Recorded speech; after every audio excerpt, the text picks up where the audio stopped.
songisa bango kibo mango bazo gimba moza wapie to songisa bango kibo gimba moza wapie to songisa bango kibo gimba moza wapie to songisa bango gimba moza wapie to songisa bango gimba moza wapie to songisa bango gimba moza wapie to songisa bango kibo mango bazo gimba.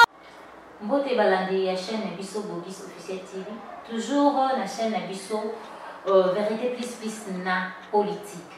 Le lot toujours le bela solo ya Mike Mukebai. Affaire ya Mike Mukebai est commis en peu danger. Mike Mukebai a longwe na Lamuka et a lobby Fayulu a commis kolandela ba bien privé na yemoko. Biso nesto monango Fayulu a finaka FCC albaka Kabila za Rwandais. Kabila koki ko nzabiso na mboka ote. Mais le lobby sonnes tozali surpris ya komona que Fayulu a koti na kati ya FCC to yebite. Est-ce que azoki mbongo ya FCC po akoma kokota na makambo ya FCC? Mike Mukebai etant que mwana mboka alobi ya kokota na baje ya Fayulu te. Fayulu a komisa la moka lokola bien privé na ye moko. A boy ko sangana na Fayulu alobi Fayulu a continuer parti ya yemoko parce que parti wana comment lokola ya yemoko Fayulu. Mike Mukebai alobi eko simba te ye alongwe na ye to yebite. Est-ce que monsieur Fayulu azwaki mbongo na FCC po ke kokota to mona biso nyonso de ba finga basala ba marche ba loba o esengelaki po na FCC. Et chose grave le to moni ye Fayulu na kati ya FCC akeko lukani. C'est que yépe azumbongo biso nde tolobaka enveloppe akaki azumbongo ekoki kosunga ye bien privé na ye na famille na ye aboyi kotala siko intérêt ya mboka et Mike Mukebai aboyi na ye affaire ya intérêt ya ye moko alingi kosala intérêt na ye moko ta alingi intérêt ya bayi mboka nyonso alongwi na ye na kati ya lamuka ake na ye mpe mopanzi na ye toyebi te ye mpe akokende kokota na parti nini oyo eza ke akozala lese. Biso nyonso toyebi ke parti nyonso ekotaka na kati ya parti ya FCC ebimaka te. Donc ezalaka toujours en monde silencieux toyebi te. Awa Fayulu azolinga kokota asangana na FCC. Est-ce que Fayulu akokontinue toujours kolobela mpona bala mboka? Est-ce que akochange makanisi na ye to eza na je nini baolinga basala? Et bassure biso ke na mikolo eza koya tous les deux partis kozala baproblème bazobongisa eloko moko toyebi te balingi babongisa nini trouble na kati ya mboka na biso Congo. Affaire ya Mike Mukebai ekomi kolekela bato nyonso mpe Fayulu tomona sensibiliza bato aloba ye aza soi-disant président ki président oyo tomoni mpe eloko malonga oyo azosalela biso te eza toujours asala bamarche asensibiliza bato amobiliza bajeune ya koloba n'importe quoi finga voir même Kabila.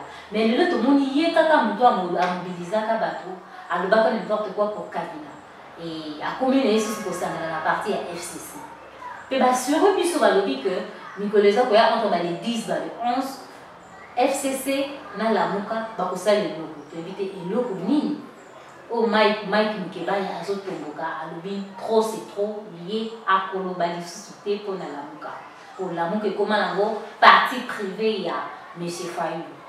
Monsieur Fayulu ya aloba na biso ke ye aza président ya mboka na biso président ya mboka na biso azomema toujours trouble to azolinga asanisa balimboka ya alobaki monsieur Kabila aza Rwandais on ne refuse pas.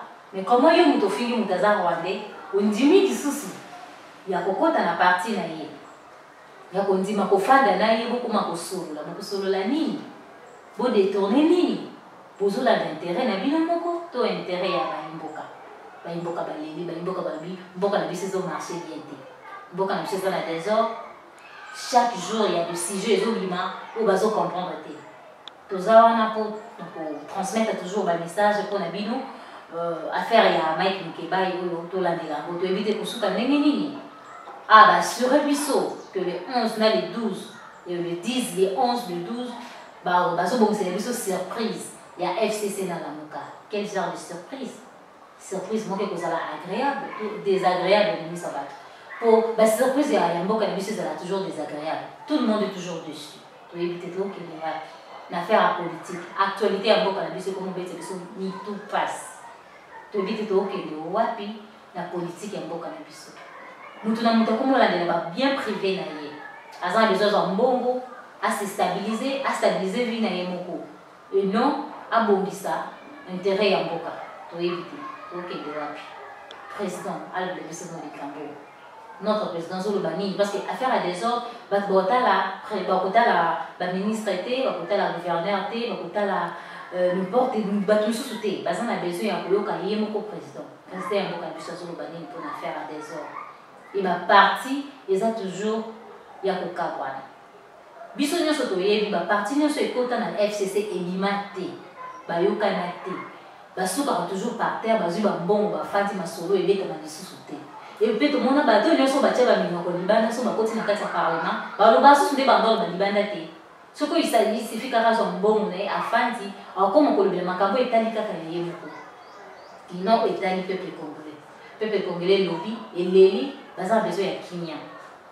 Pour Macabo Malam, on peut marcher en Boka, il faut Kimia et Kota. Boka, nous sommes toujours dans des ordres.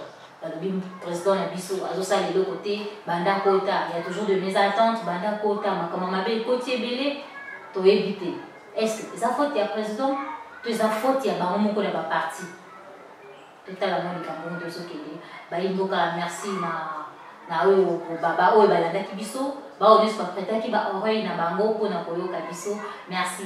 Continuez toujours à s'abonner à la chaîne Nabiso. Bogis Officiel TV, merci la régie, merci la fan, merci la bateau, nous balandi biso de partout, toujours la chaîne Biso, vous continuez toujours comme la Biso, ma remarque, ma conseil, et ça la Biso va bien béni. Mon numéro est toujours là, il sera toujours affiché voilà. Beaucoup de rencontres privées, votre conseil, remarque, que ça la bien.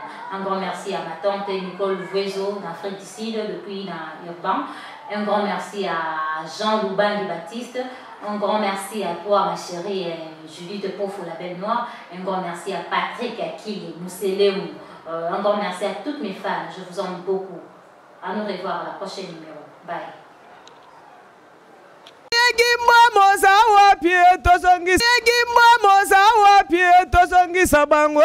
Kibo mango bazo Egimba moza wa pie tosongi sabangwe Kibo Egimba moza wa pie tosongi sabangwe Kibo Egimba moza wa pie tosongi sabangwe Kibo Egimba moza wa pie tosongi sabangwe Egimba moza wa pie tosongi sabangwe Egimba moza wa pie tosongi sabangwe Kibo mango bazo Egimba